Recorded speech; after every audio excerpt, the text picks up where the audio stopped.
Good morning students, welcome in the class of science. As you know, in the last class we were discussing about the blood circulatory system of human. Today we are going to discuss the last topic of blood circulatory system, and topic is blood vessels. Blood vessels.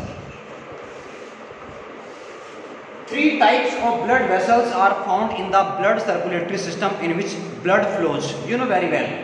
The blood flows in the blood vessels, and these blood vessels are of three types.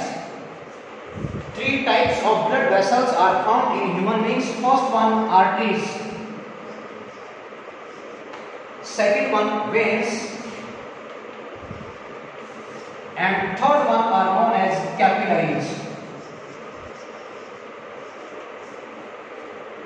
Arteries, veins and capillaries. First of all, I would like to tell you the major difference between arteries and veins. After that, we will discuss about the capillaries. Everybody now listen to me.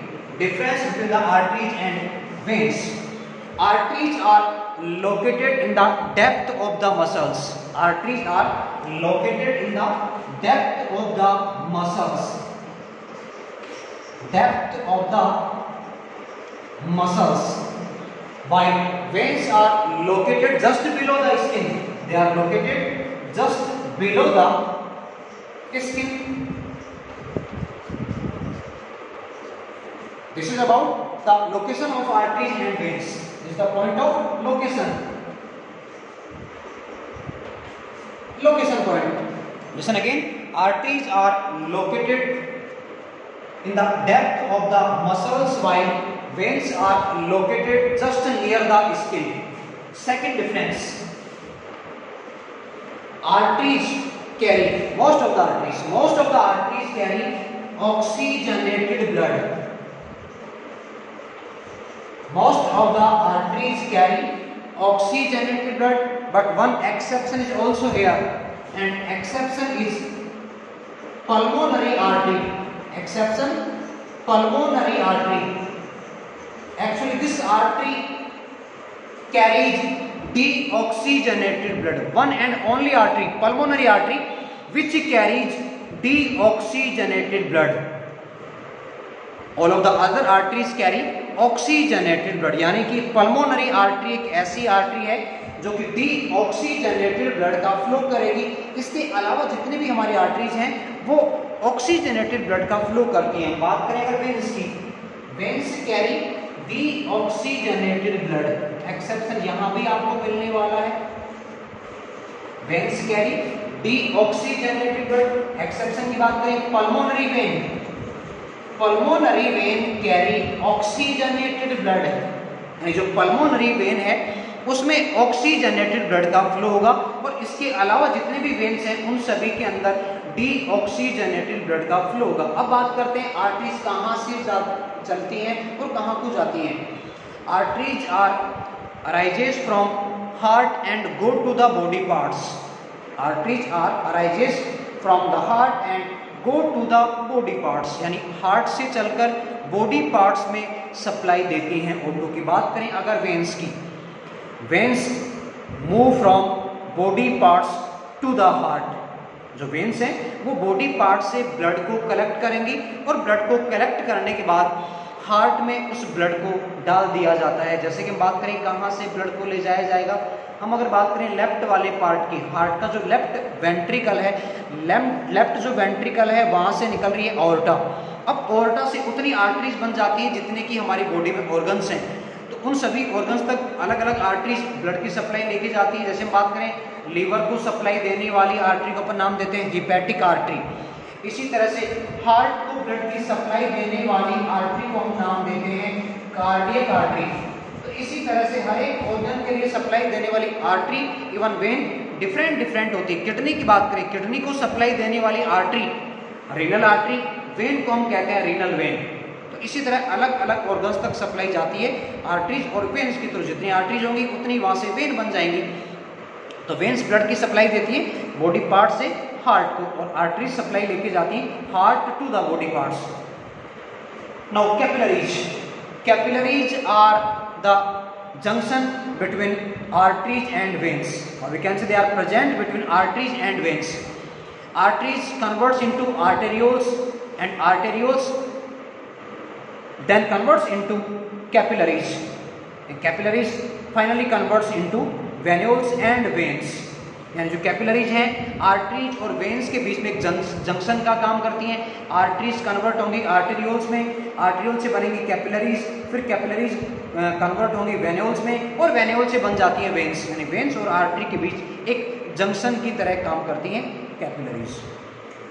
This was the whole account of our blood circulatory system. Now I would like to tell you about the double circulation or double circulatory system of human.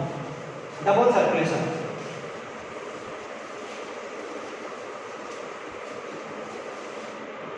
देखिएगा double circulation.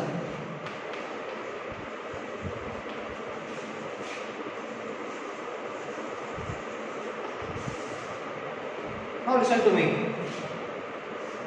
I'm making a simple diagram of double circulation. Suppose that these are the four chambers of our heart.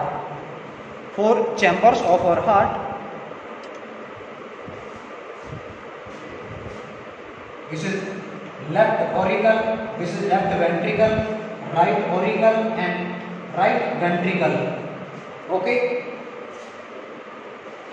Left ventricle opens in aorta and aorta goes to the body parts. This is aorta, largest artery. From right ventricle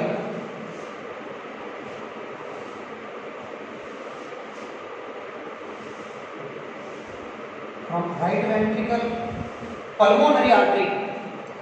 From right ventricle pulmonary artery arises and goes to the lungs for the purification of blood. We can say the purification of blood takes place in the lungs. देखिएगा lungs में अब यहाँ purification का blood का, और जो pure blood है oxygenated जो ब्लड है उसकी सप्लाई जाएगी लेफ्ट ऑरिकल में। यहाँ पे ये आती है pulmonary artery, this is pulmonary artery, while this is known as pulmonary vein.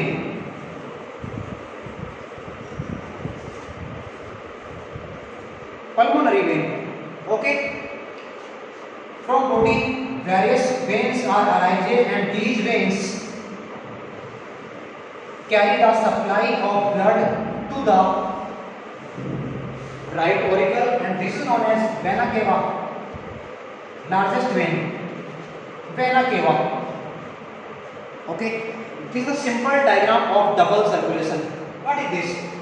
देखिए हमारा जो हार्ट है उस हार्ट में ऑक्सीजनेटेड लेफ्ट जो पार्ट है वहां ऑक्सीजनेटेड ब्लड का फ्लो होगा।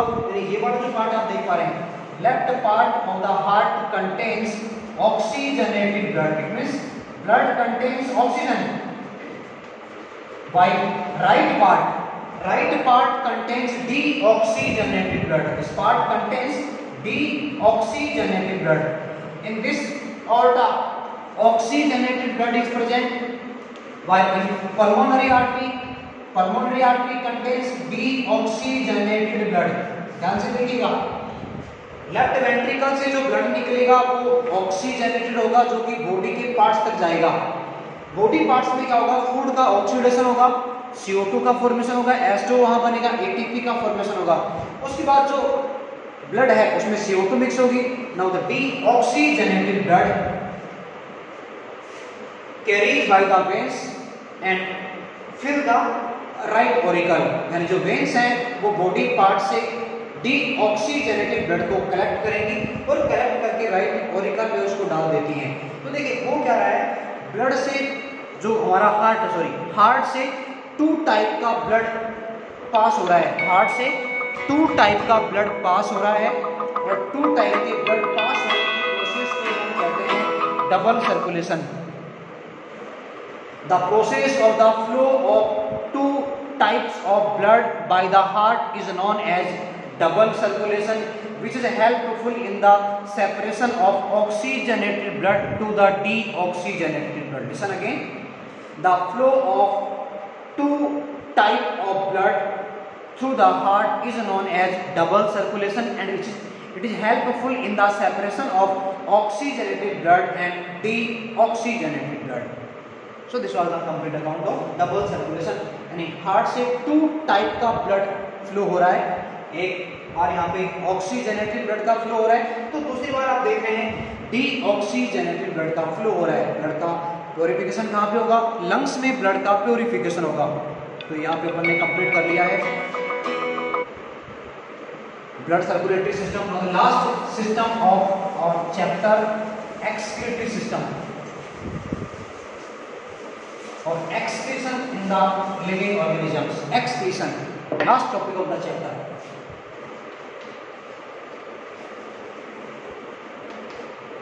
Excretion. During the metabolic activity, some useful as well as harmful substances are formed.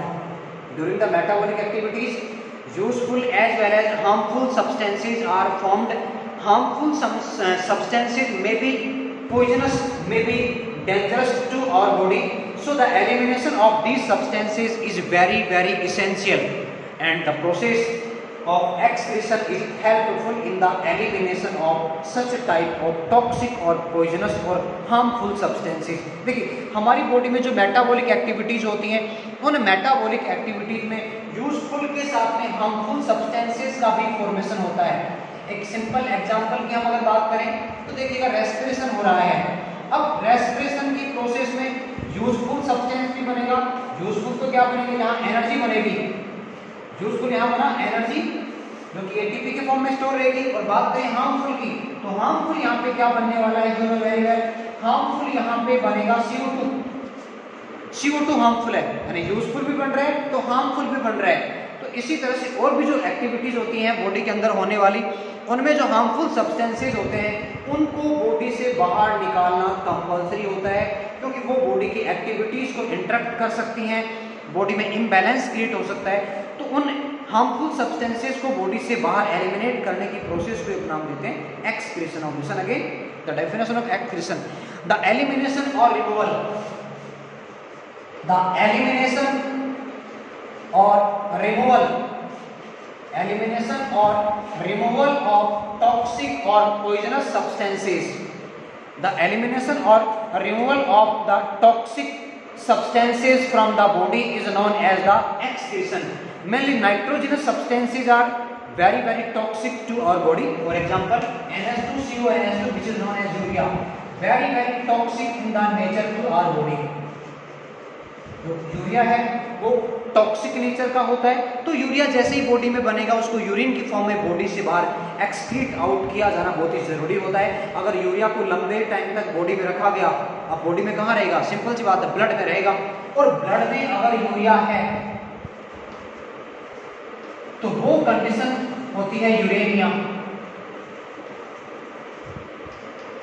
और यूरेनिया की कंडीशन अगर कंटिन्यूसली बनी रहती है तो यूरिया ब्रेन तक पहुंच सकता है। उस केस में ब्रेन की सिग्नल कन्वे करने की जो प्रोसेस है पूरी तरह से स्टॉप हो जाती है।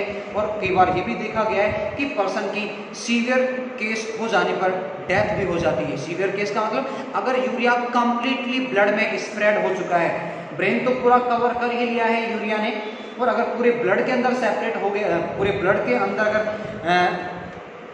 उसका अपन बात करें डिस्ट्रीब्यूशन हो गया है यूरिया का, तो उस केस में पर्सन की डेथ भी हो जाती है। इसीलिए कहा जाता है कि जैसे ही यूरिया का फॉर्मेशन हो, यूरिन बने, एटमस उसको डिस्चार्ज किया जाना कंपल्सरी होता है ताकि ओस्मो रेगुलेशन बना रहे। होम्योस्टेसिस एक हम टर्म यूज करते हैं, देखिएगा होम्योस्टेसिस की जो प्रोसेस है वो भी एक्सक्रीशन की हेल्प से ही होती है। Can say excretion is helpful in the homeostasis, it means balance in the biological activities is known as the homeostasis. Excretion की प्रोसेस इस जो होम्योस्टेसिस की फिनोमिना है उसको हेल्पफुल करती है, हमें उसको मेंटेन करने में हेल्प करती है। Okay, now the excretory system of human.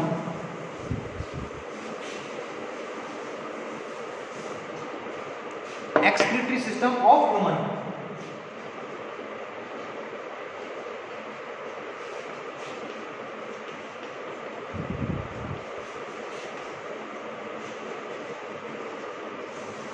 देखिए excretory system in human contains kidneys, or we can say kidneys are the main excretory organs of human excretory system. Kidneys are the main excretory organ of human excretory system. यानी ये human का जो excretory system है उसमें kidney जो होती हैं वो मेन रोल प्ले करती है। एक छोटा सा अपन डायग्राम यहाँ बनाने वाले हैं ताकि अपन इसकी मैकेनिज्म को समझ सकें। देखिएगा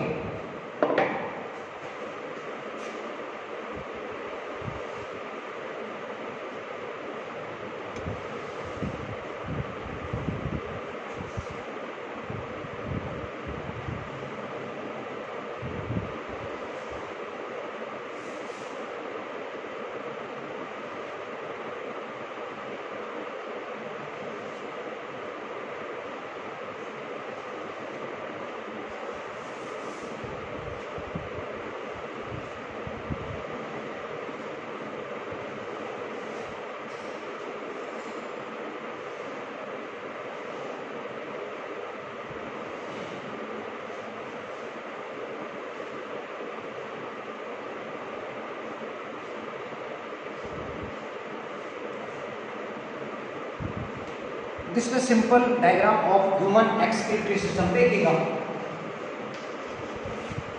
this is right kidney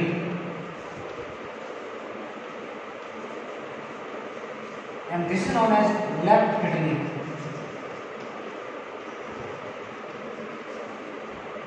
The gland which is present just above the both of the kidneys is known as suprarenal gland. This gland is known as suprarenal gland.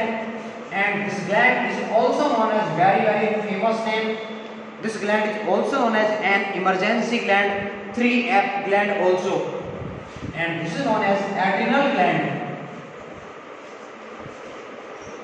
We can say adrenal gland is located just above the both of the kidneys, so it is known as suprarenal gland. Adrenal gland को suprarenal gland भी कहा जाता है।